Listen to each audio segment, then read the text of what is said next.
안녕하세요. 여러분의 건강지킴이 여의보감 조진혁입니다. 안녕하세요. 정유현입니다. 우리 몸이 평소와 조금만 달라도 혹시 내가 큰 병에 걸린 건 아닌가라고 걱정을 하시면서 인터넷에 폭풍 검색을 해보시는 분들이 많습니다. 내 몸에 관심을 두는 건 좋지만 너무 심하게 되면 건강 염려증으로 이어질 수 있기 때문에 주의가 필요하다고 하네요. 네, 맞습니다. 건강 염려증은 내 몸은 실제로는 괜찮은데 내가 어떤 병을 앓고 있다라고 믿게 되는 그런 심리 질환의 일종이라고 하는데요. 이게 심해지면 불안이나 공포, 나아가서는 우울감까지 느낄 수도 있다고 합니다. 그러니까 이게 너 건강염려증이야 이렇게 말하는 게 농담처럼 할 만한 그런 증상은 아닌 거죠. 아, 그렇겠네요. 네, 뭐 내 몸에 관심을 두는 건 좋지만 과유불급이라고 너무 또 큰 걱정을 하다 보면은 자칫 병으로 이어질 수 있기 때문에 조금은 걱정 내려놓으시고 건강한 취미 활동에 집중해 보시면서 이 불안감과 그리고 초조함을 줄여보시면 좋을 것 같습니다. 네, 1시간 동안 저희 여의보감과 함께 하시면서 건강 염려증에 대한 염려를 모두 내려놓으실 수 있었으면 좋겠습니다. 자, 함께 해주실 두 분의 원장님 먼저 화면으로 만나보시죠.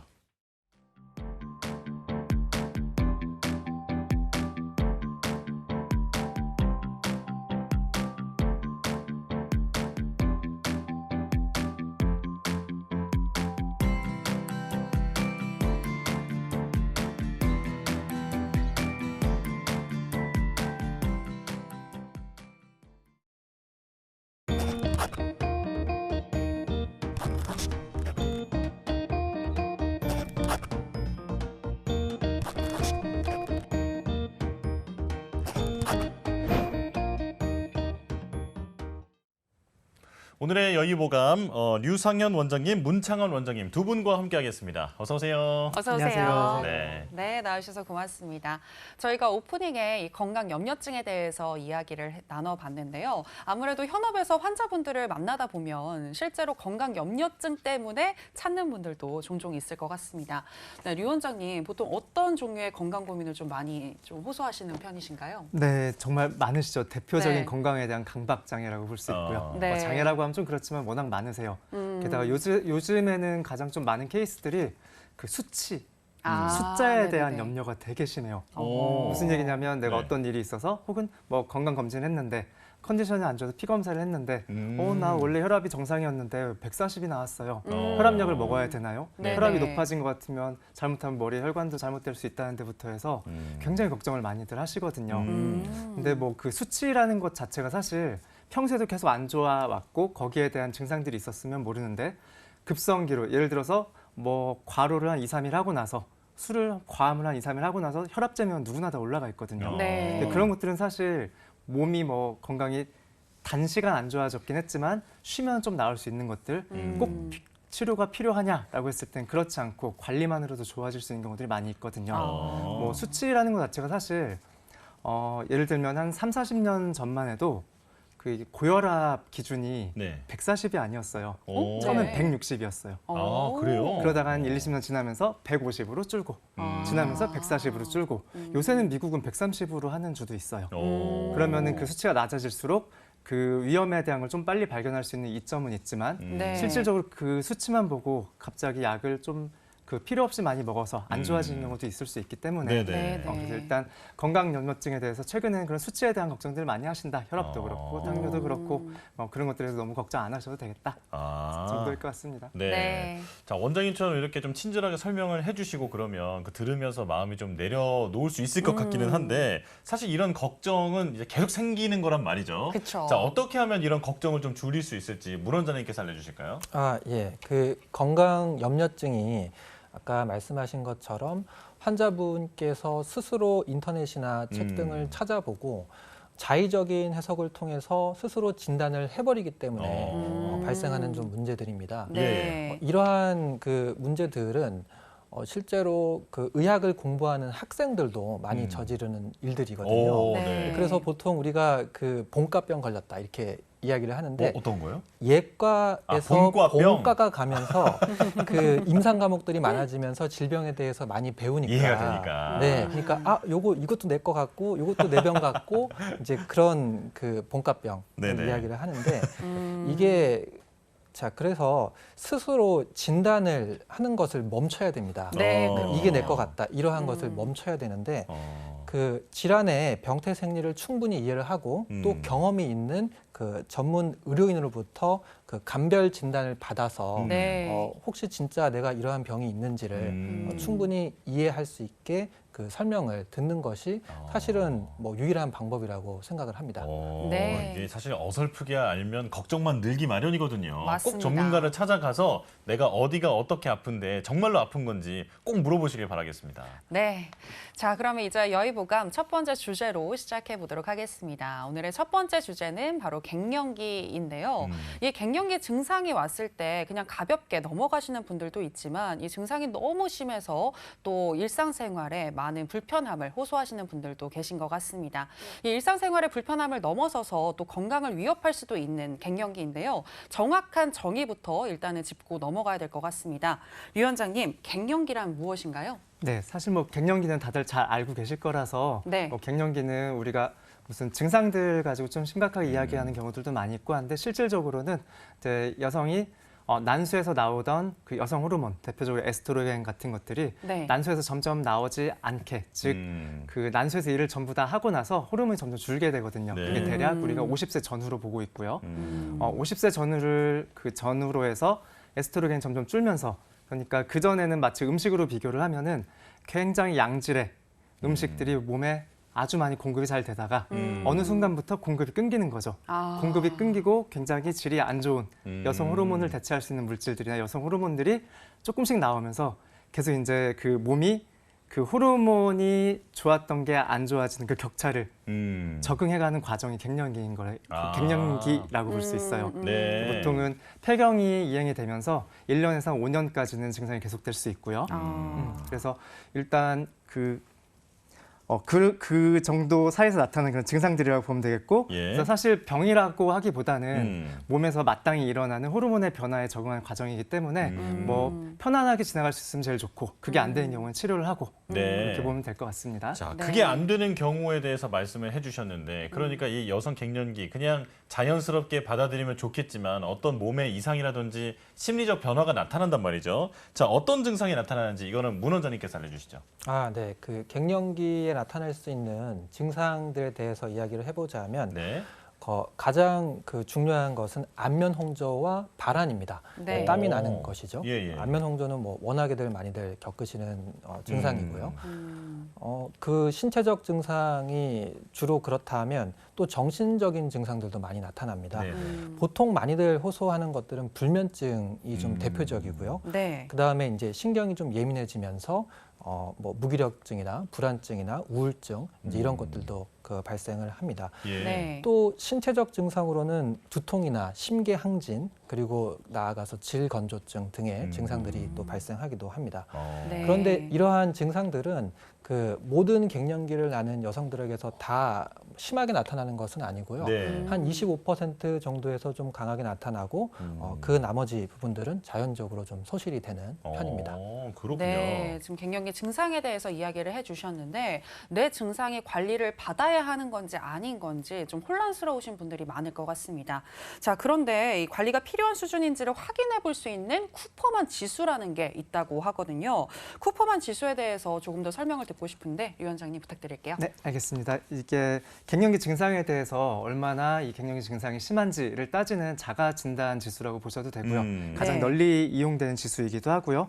일단 11가지의 증상을 나눠놨어요. 그 11가지 증상에 대해서 없음은 0점, 약간 있다를 1점, 중간 정도 있다 2점, 심하다를 3점으로 했을 때 그 이제 기여도에 따라서 그 점수를 다 나의 증상과 비추어 봤을 때 15점 이상이면 네. 일단 관리가 필요한 중증 갱년기 증상이다라고 이야기를 하거든요. 네. 지금 보시면 처음에 제일 그 강력하게 나타날 수 있는 것들이 안면 홍조나 아니면 발열, 그러니까 네네. 상열감 같은 것들이거든요. 근데 이런 경우에는 점수가 1, 2, 3점이 아니라 4배수가 돼 있죠. 그만큼 그러네요. 중요도가 높기 때문에 일단 4배로 쳐 있어요. 그래서 네. 안면 홍조나 화끈거림이 있다라고 하면 그게 심하다라고 하면 벌써 12점이 되겠죠. 그리고 두 번째 봤을 때 발한 땀이 나는 것들, 그리고 불면증, 그리고 신경질 같은 것들도 어느 정도의 그 비중이 있기 때문에 곱하기 2를 해서 이런 식으로 점수를 따져놨거든요. 예. 또 따로 나타날 수 있는 그런 증상들 한번 쭉 읽어보면은 네. 우울증, 그리고 어지럼증, 피로감, 그리고 관절통이나 근육통, 그리고 두통, 두근거림, 그리고 질 건조랑 분비량 감소 이런 것들이 있는데 어. 지금 나타나 있는 증상들을 보면은 사실 여성 호르몬이 감소하면서 나타나는 증상들이기 때문에 네. 그래서 봤을 때 안면 홍조나 화끈거림 같은 경우에도 호르몬이 줄어들면서 네. 다른 호르몬 같은 것들도 변화가 생기거든요. 음. 열을 잘 못 잡아주기 때문에 나타나는 증상들 그리고 또 땀이 나는 것들 그리고 불면증, 신경질 이런 것들도 그렇고 그 감정에 대한 것들도 그 여성 호르몬 에스트로겐 분비가 우리 세로토닌 분비에도 영향을 주거든요. 예. 뭐 네네. 행복 호르몬이나 이렇게 불리고 있잖아요. 네. 기분에 영향을 주기 때문에 당연히 갱년기에는 기분상 문제도 있을 수가 있어요. 그래서 지금 쿠퍼만 지수 같은 경우에 이런 것들을 항목 하나하나 따져봤을 때 어느 정도의 점수가 되는지를 한번 따져보면은 집에서도 쉽게 내가 어느 정도의 갱년기 증상이 있고 심각한지를 판단할 수 있는 기준이 될 것 같습니다. 원장님 네. 그러면 이거는 여성 갱년기를 판단할 때만 쓰이나요? 네, 맞습니다. 아, 네네. 그렇군요. 네. 자, 이 지금 배수를 보니까 안면 홍조, 화끈, 또 발한, 불면증, 신경질 이게 가장 핵심적인 증상이니까 이 부분을 꼭 체크를 해보셨으면 좋겠고요. 자, 그 말씀해 주시는 이런 변화의 원인에는 호르몬이 있으니까 이 증상을 치료하기 위해서는 호르몬을 건드리면 되지 않을까 이런 생각이 드는데 위원장님 맞나요? 네, 맞습니다. 뭐 직관적으로는 맞습니다. 아, 네네. 네. 그게 이제 몸에서 어느 정도 할 수 있느냐의 문제이긴 한데 보통 우리 갱년기 치료를 할 때 가장 많이 쓰는 요새 제일 많이 쓰는 치료가 호르몬 치료거든요. 호르몬 치료. 네, 네. 호르몬 대체 요법이라고도 부르고요. 네. 보통 여성 호르몬 중에 가장 중요한 에스트로겐을 직접 공급을 하는 방법이 있고요. 아. 그리고 에스트로겐과 프로게스틴을 병용하는 방법이 있고 그다음에 이제 음. 티볼론이라고 부르는 합성 스테로이드를 이용하는 경우도 있어요. 요새는. 예. 근데 보통 그 호르몬을 이용을 할 때는 사실 전문의와 상담이 꼭 필요한 게 인공적으로 넣어주기 때문에 몸에 어떤 부작용을 일으킬 가능성이 높아요. 대표적으로 알려져 있는 것들은 그 유방암이나 아. 자궁암 같은 것들의 그 확률이 굉장히 높아진다라는 것들. 네네. 그리고 뭐 좀 더 자세히 말씀드리면 에스트로겐 단독 요법을 썼을 때는 자궁 내막암이 그 증가한다, 유의적으로 심하게 증가한다라는 연구 결과가 있고요. 그리고 에스트로겐과 프로게스틴을 병행을 했을 때는 자궁암 발병 확률이 늘어난다라는 결과가 있고, 그리고 이제 티볼론 같은 경우에는 그냥 그 여성 호르몬을 이렇게 대체요법을 쓰는 것보다 합성 스테로이드를 따로 쓰기 때문에 부작용이 좀 적다고는 하지만 어느 정도의 부작용을 가지고 있는 건 맞아요. 그렇기 때문에 네. 그런 것들을 신경을 쓰셔야 되고, 그리고 2017년도에 그 미국 질병예방 서비스 태스크포스라는 데에서 네. 이제 빅데이터 분석을 했어요. 그 폐경 후 여성한테 그 호르몬 치료가 어느 정도의 의미가 있는지라는 조사를 했었는데, 그때 나와 있던 게 그 갱년기 때 나타나는 증상들에 대한 경감 이외에 네. 다른 만성 질환들을 여성 호르몬을 가지고 치료하는 것들은 그 효과가 없다라고 아예 결론을 내려버렸거든요. 그래요? 근데 그게 효과가 없다라고 결론을 내린 이유 중에 하나가 부작용이 너무 크기 때문에 그런 것도 있었습니다. 아, 그래서 항상 호르몬 요법을 쓸 때는 꼭 상담을 통해서 자기 몸 상태를 정확히 알고 하는 게 중요할 것 같습니다. 네, 네. 이 깨진 호르몬의 균형을 외부에서 맞춰주는 그 호르몬 치료에 대해서 설명을 해주셨는데 조금 전에 또 부작용이 이제 있는 경우가 있다고 말씀해 주셨잖아요. 자, 그렇다면 이런 방법을 대체하는 요법도 있을 것 같거든요. 그렇죠. 그래서 요새는 그런 것들을 먼저 해보고 너무 안 된다 할 때 치료하는 게 사실 순서적으로도 맞는 것 같고요. 네네. 근데 너무 증상이 심한 분들은 분명히 병원 가서 이제 상담을 받아보셔야겠죠. 네. 일단 가장 많이 사용하는 것들이 요새는 이제 가장 많이 들어보셨을 것이 이소플라본. 혹시 이소플라본. 들어본 적 있으세요? 네네네. 이제 그 콩에 좀 많이 들어가 있는 파이토케미컬이거든요. 이 이소플라본의 분자식을 보면 에스트로겐이랑 굉장히 닮아 있어요. 구조 자체가. 그래요? 그래서 그게 이제 호르몬을 어느 정도 하는 그 역할을 좀 대체할 수 있다라고 이야기를 해서 콩이나 대두 같은 콩 종류들을 많이 섭취하는 것도 도움이 된다라고 영구적으로 알려져 있고요. 네네. 그다음에 이제 또 비교적 최근에 알려진 것 중엔 석류. 석류가 갱년기에 효과가 있다라고 아예 결론이 나 있습니다.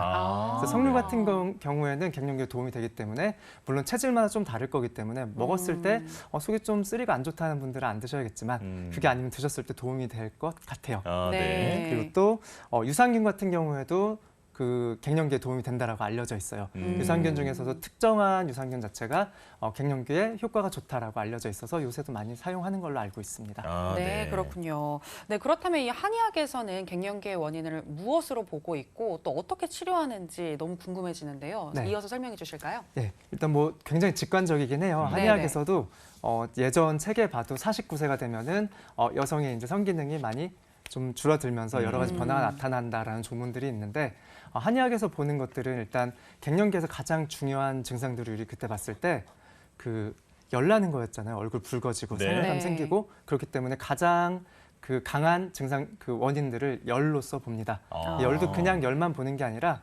얼굴이 붉어질 땐 보통 심열 위주로 보는 게 많고요. 심장에 쌓여 있는 보통 우리 화라고 부르기도 해요. 네. 그리고 스트레스가 심해지거나 신경질이 좀 많이 난다라고 할 때는 화도 있지만 간이 울체됐다, 간열이 울체됐다, 그래서 간열로 보는 경우도 있고요. 네네. 그리고 그 신장 쪽에 열이 쌓인 경우에도 갱년기 유발할 때 같이 증상들을 유발을 하거든요. 그런 네. 경우에 순환이 잘 안 되기 때문에 오히려 붓기가 생기는 경우도 있고 그럴 때 또 어지럼증이 생겨요. 네네. 우리 갱년기 증상 중에서 열에 대한 증상들은 진짜 말 그대로 열에 대한 원인으로 나타날 수 있는 거고요. 한방적으로는 네. 그 붓기나 어지럼증 이런 것들 같은 경우엔 체액 순환이 안 되기 때문에 나타나는 증상들인데 네네. 이런 것들은 한방적으로는 수분 대사에 대한 즉 신장 콩팥에 대한 문제로 변증을 합니다. 네네. 자, 그렇다면은 이런 경우에는 어떤 처방을 해주는지도 좀 설명을 해주실까요? 그렇죠. 그러면 일단 열이 심할 때는 만약에 심열이 심하다. 내가 신경질도 되게 많이 나고 혹은 그 화도 좀 많이 나고 열도 계속 쌓인다라고 할 때는 심열을 꺼준 대표적인 약제 황련이라는 약제 엄청 네. 쓰거든요. 아, 그래요? 그리고 이제 또 그 간이 울체돼서 간열이 많아서 스트레스를 많이 받고 그것 때문에 증상이 나타나는 분들 같은 경우에는 시오라는 약제 혹은 폐 쪽에도 연관이 있기 때문에 황백이라는 약제를 쓰기도 하고요. 예. 그리고 이제 전체적으로 몸 전체에 열이 좀 많이 있기 때문에 기본적으로 몸 전체에 열을 꺼주는 석고라는 약제를 쓰고요.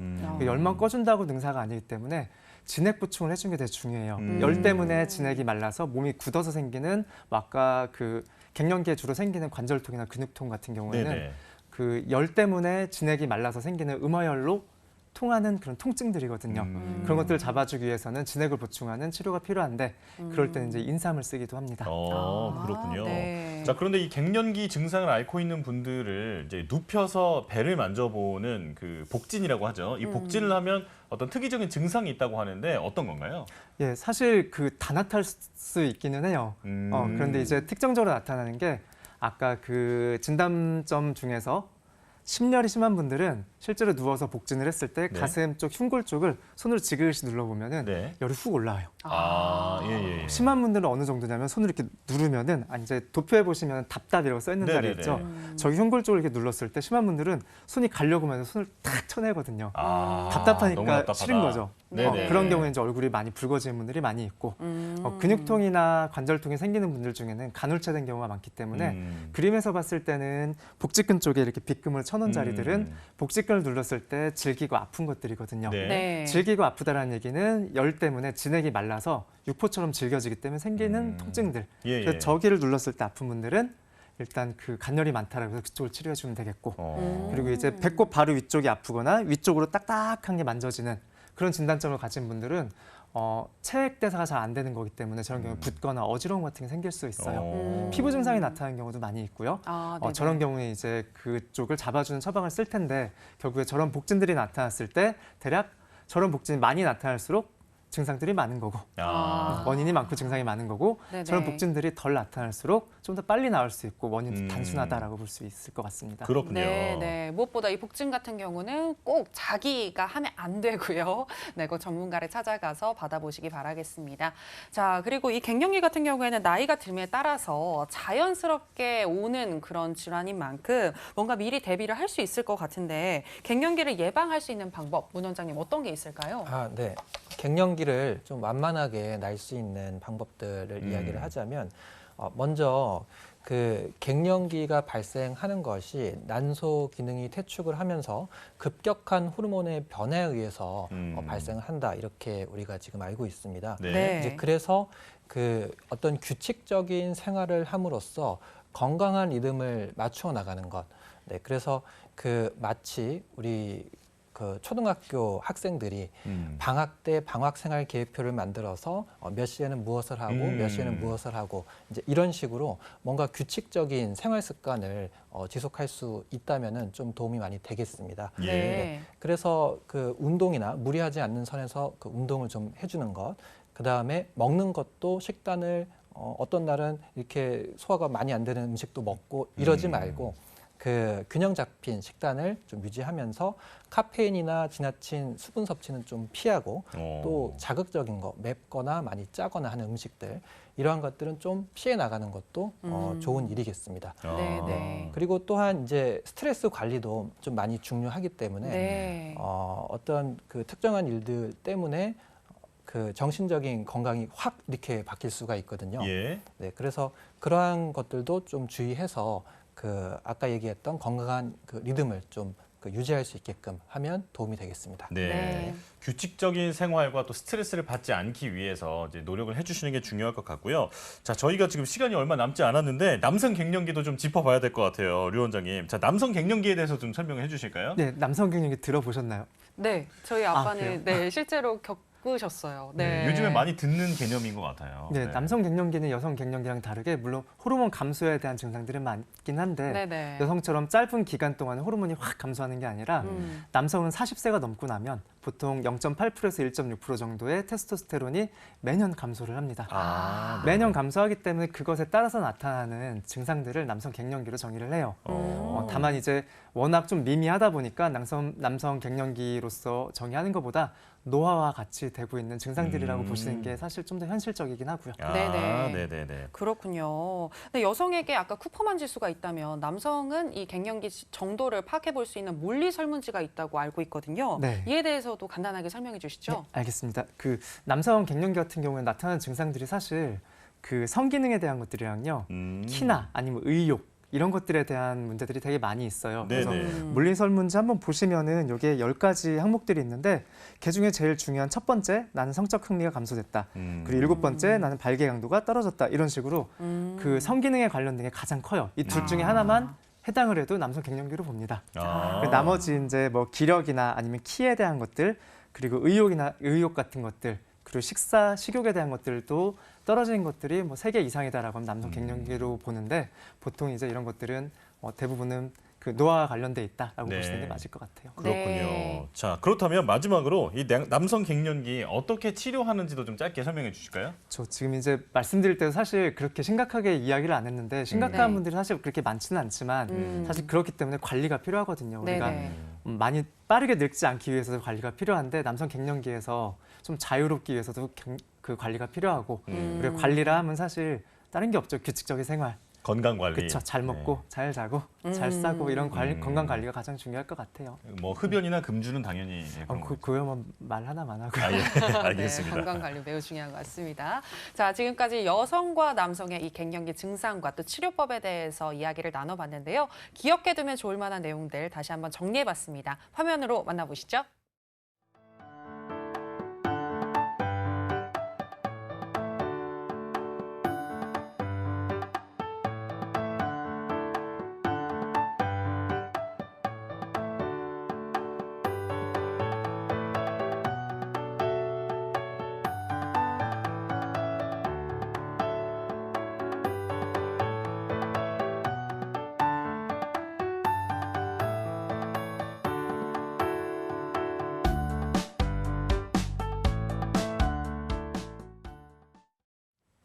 자, 이제 여의보감 두 번째 주제로 넘어가겠습니다. 요즘엔 우리가 목이 좀 뻐근하거나 허리를 삐끗했다 이러면 너 한의원 가서 추나 치료 받아봐 이런 얘기 많이 하잖아요. 네. 네, 그만큼 이제 대중들에게 추나 치료의 개념이 많이 정립이 된 게 아닐까 싶은데 자, 일단 추나라는 말은 무슨 뜻인지 모르는 분들이 아마 대부분일 거라고 생각이 듭니다. 자, 문 원장님께서 알려주실까요? 아, 네. 그 먼저 추나라고 하는 용어가 추는 민다라고 하는 그 의미가 있고요. 네. 나는 잡아챈다 이제 이러한 의미가 있는 그럼 뭐 밀고 당긴다 한자어입니다. 이런 건가요? 결국에는 밀고 당기는 어떤 수기요법이라 아. 함을 그 지칭하는 그런 의미가 되겠습니다. 네. 네. 그래서 그 추나라고 하는 이 용어 자체는 사실 그 한의학에서 가장 오래된 경전이라고 우리가 지칭을 하는 황제내경에 먼저 등장을 합니다. 네. 네. 자, 그러나 그 현대 한의학에서 추나는 한의사가 치료 목적으로 하는 그 모든 수기요법을 총칭하는 그런 말이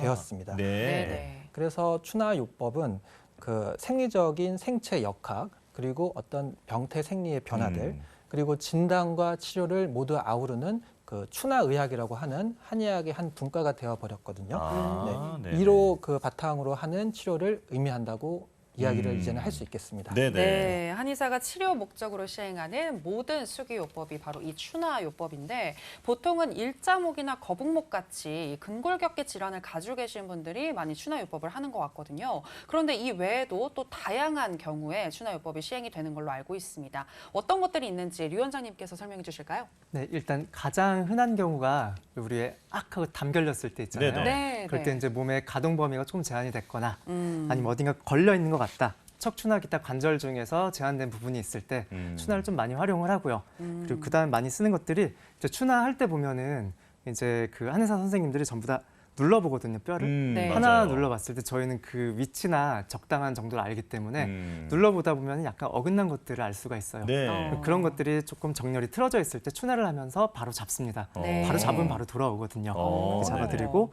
그다음에 이제 또 제일 많이 활용하는 부분들이 디스크나 협착처럼 신경 증상이 있을 때 뭔가 신경이 눌려 있는 부분들을 올바로 교정을 함으로써 보통 추나는 뼈를 교정하는 경우도 많이 뼈를 교정을 하면서 근육이나 인대, 힘줄까지 교정을 하기 때문에 그런 뭐 신경 증상들을 잡는 데는 굉장히 유리한 편이에요. 네. 네. 추나 같은 경우에 굳이 얘기를 하자면은 뭐 몸이 차선에서 좀 벗어나 있을 때 그 차선 안으로 넣어준다라는 느낌이거든요. 아, 그렇게 생각하시면 네네. 될 것 같고 그다음에 이제 관절이 좀 탈구됐을 때 어깨가 음. 빠졌다, 뭐 이제 골반이 좀 여기 고관절이 툭 빠졌다 이랬을 때 어. 특수 추나를 하시는 분들은 그런 네네. 탈구된 것들을 전부 다 잡아주시거든요. 아, 예, 예. 그런 경우에도 쓰이고요. 네. 그다음에 이제 뼈뿐만 아니라 연부 조직들, 뭐 이제 관절에 있는 근육이나 힘줄, 인대 이런 부분들의 근만성 통증에 대해서도 많이 활용을 합니다. 네. 그렇군요. 자, 그런데 뭐 추나요법 하면 대부분은 다 우드득 소리가 나야만 이제 그게 어떤 효과가 있다고 믿는다거나 혹은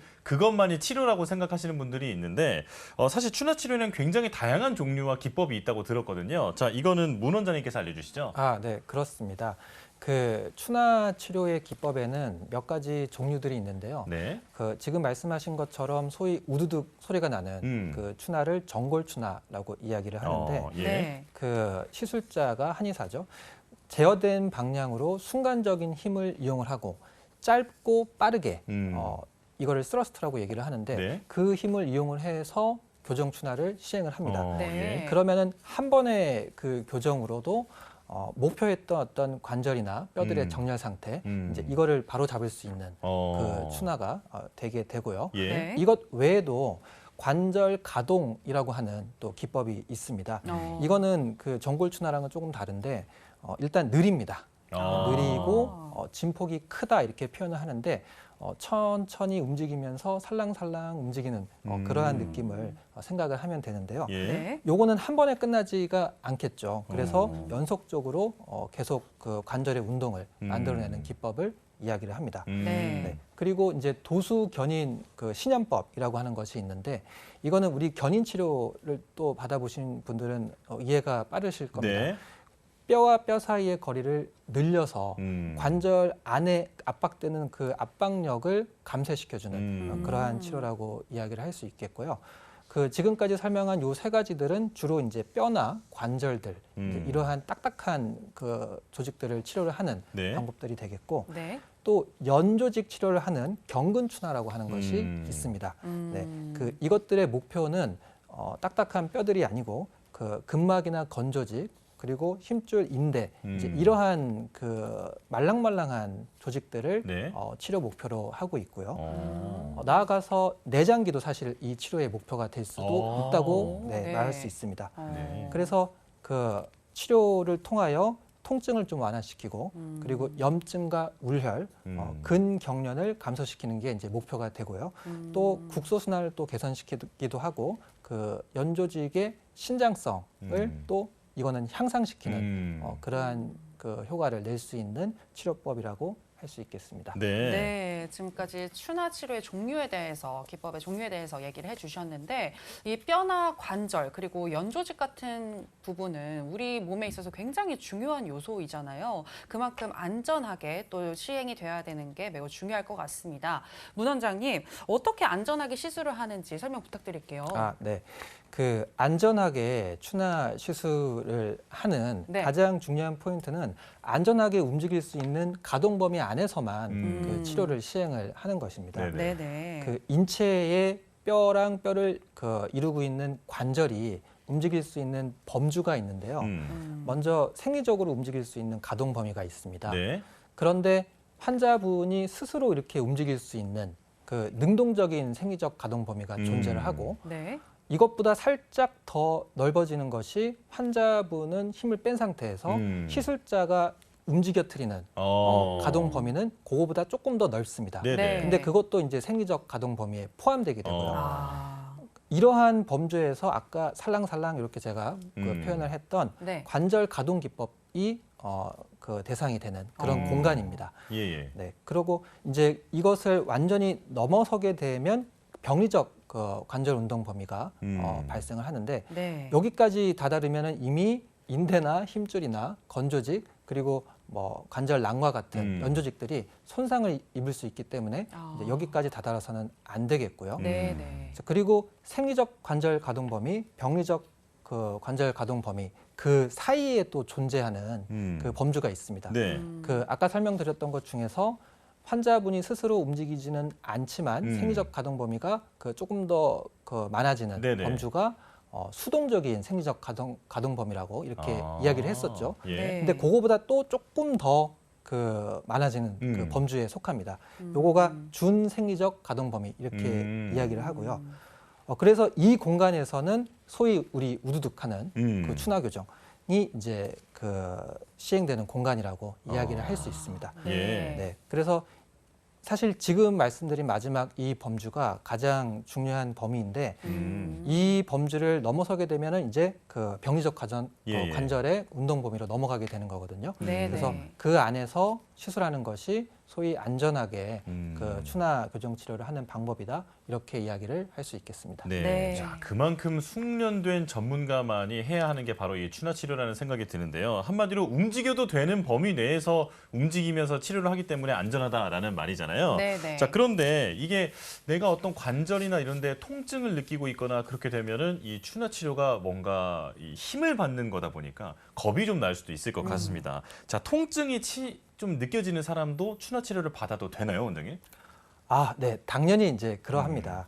그 추나 치료의 어떤 목표점 자체가 관절의 가동 범위를 정상화시키고 또 통증이 있는 것을 치료하기 위함이기 때문에 내가 오늘 너무 많이 아픈데 그 추나 치료를 하면은 더 아픈 거 아닌가 이렇게 맞아요. 이제 생각을 하는 경우들이 좀 있으시거든요. 네. 근데 이제 오히려 그러한 경우가 관절 가동 범위 제한을 정상화시키고 통증을 완화시키는 어떤 그 꼭 필요한 적응증에 속한다. 거꾸로 이렇게 이야기를 할 수가 있겠습니다. 아, 네. 네. 그래서 통증이 심해서 움직이기가 어렵다 함은 아까 이야기했던 그 능동적 관절의 움직임을 제한하는 무언가 이유가 있을 때라고 이야기를 할 수 있겠습니다. 네. 그래서 그 이제 능동적으로는 잘 움직일 수 없는 상황임에도 불구하고 네.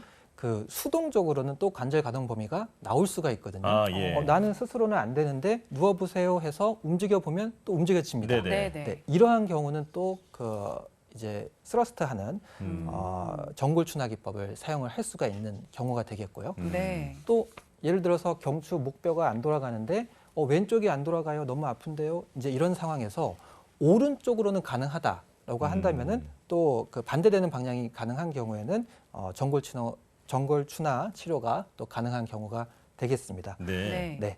그리고 정골 추나 기법이 너무 힘든 상황이다. 그 하기가 힘들다 하면 부드러운 치료인 경근 추나나 아니면은 관절 가동법만으로도 또 충분한 치료 효과를 낼 수 있습니다. 아, 네, 네. 그렇군요. 네, 통증이 있더라도 또 안전하게 시술을 하기 때문에 너무 걱정하지 않으셔도 될 것 같고요. 자, 정말 시간이 얼마 안 남았기 때문에 또 빠르게 한번 진행을 해보도록 하겠습니다. 자, 일단은 이 추나 치료 단시간에 뼈를 다 제자리로 돌려놓을 수는 없을 것 같은데 적어도 몇 번 정도는 치료를 해야 그래도 효과가 좀 감소될 수 있을까요? 효과가 더 올라갈 수 있을까요? 네. 네. 그 추나 치료라 함이 뼈 정렬들을 맞춰주는 이제 치료라고 이야기를 했습니다. 네. 그래서 그 치료 한 번으로 이루어진 자세 정렬 변화가 사실 그 영구적으로 계속 지속되지는 못할 수 있겠죠. 네. 네.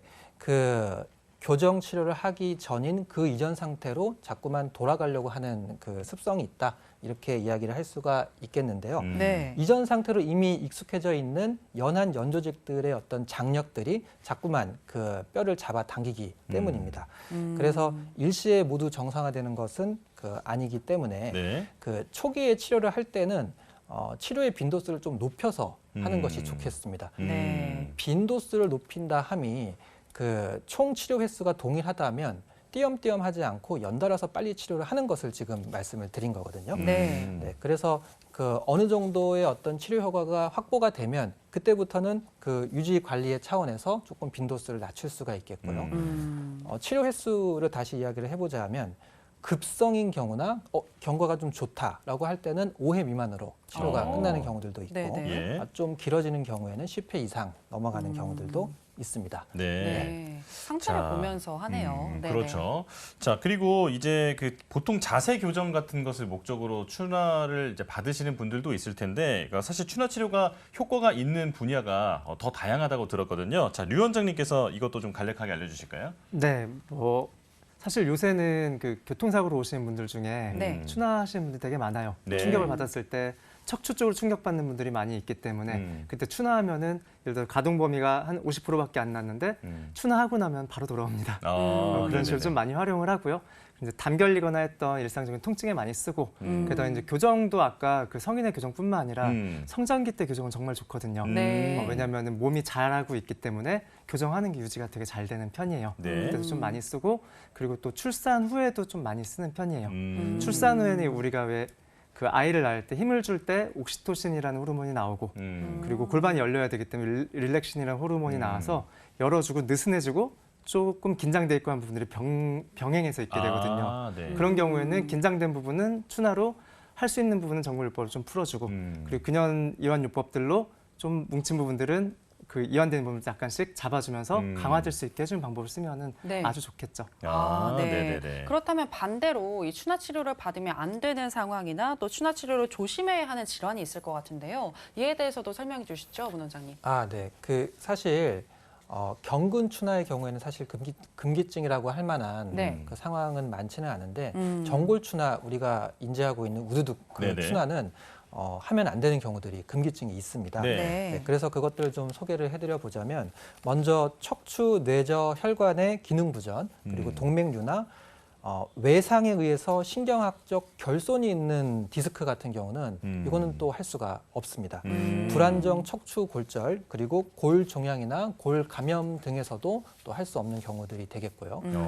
뭐 절대적으로는 불가능하지는 않지만 그 상대적으로 좀 조심해야 되는 경우들이 또 있는데 네. 그 죽상동맥경화증 그리고 류마티스 관절, 건선성 관절염 그리고 강직성 척추염 등의 그 자가면역 질환들에서 몇 가지가 있고요.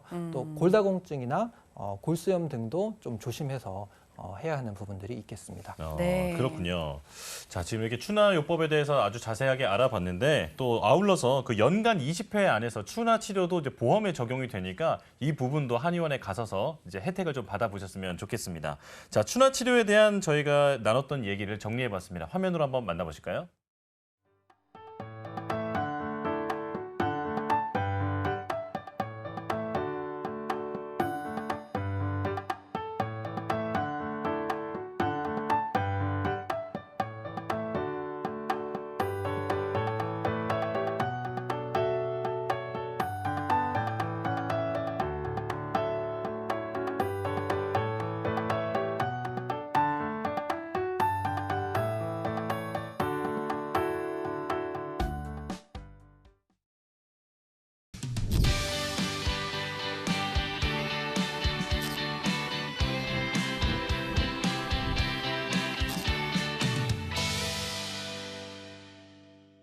한의학에 대한 궁금증을 시원하게 해결해드리는 무엇이든 물어보감 코너입니다. 네, 자, 요즘에 기력이 부족해져서 보약을 찾으시는 분들도 많을 텐데 한의학계에 양대 산맥이라고 불리는 그 보약들이 있습니다. 자, 어떤 건지 먼저 주제부터 만나보실까요?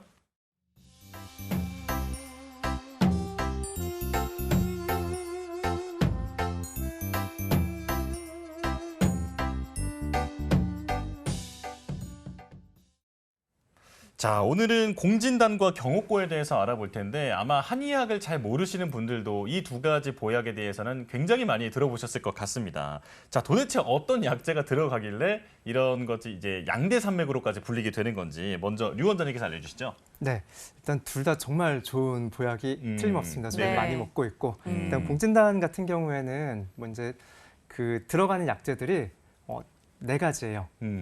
사양, 녹용, 당귀, 산수유. 요거를 잘 갈아서 배합을 한 다음에 꿀로 만들어서 환을 만들거든요. 네. 그래서 금박을 씌워서 우리가 보관을 했다 먹죠. 그럼 거기 이제 들어있는 약재들 중에 가장 핵심되는 약재는 사양이거든요. 사양은 이제 개규약으로 분류가 되는데 개규라는 게 구멍을 뚫어준다. 뭐냐면 우리 몸에서 순환이 안 되는 부분들을 뚫어주는 거거든요. 네. 그럼 사양이 굉장히 강력한 작용으로 뚫어주면은 거기에 당귀라는 약재가 피를 보태주는 작용을 하고 그리고 산수유 같은 경우는 신장을 보호해주고 그다음에 그 녹용 같은 경우는 아시겠지만 기운을 올려주면서 몸을 보호해주기도 하지만 같이 들어가는 약재의 약효를 몇 배로 띄워주거든요. 예. 그러면은 사양이 몸에 있는 기운을 확 터주면은 그 효과를 녹용이 몇 배로 증가시켜주면서 당귀랑 산수유가 같이 몸 구석구석에 퍼지는 거죠. 예. 그렇기 때문에 순간적으로 굉장히 많은 체력도 회복이 되고 어느 정도냐면은 그 좀 수술하시고 난 다음에 피곤할 때 네. 너무 힘들 때 드셔보면 눈이 확 떠지는 경우가 있을 정도로 예. 네, 정말 좀 효과가 좋은 경우들이 많이 있습니다. 네. 이제 경옥고 같은 경우에도 많이 쓰이는데 경옥고 같은 경우에 들어가 있는 약재가 인삼, 백봉령 그리고 생지황, 꿀 이렇게 4가지가 들어가 있고요.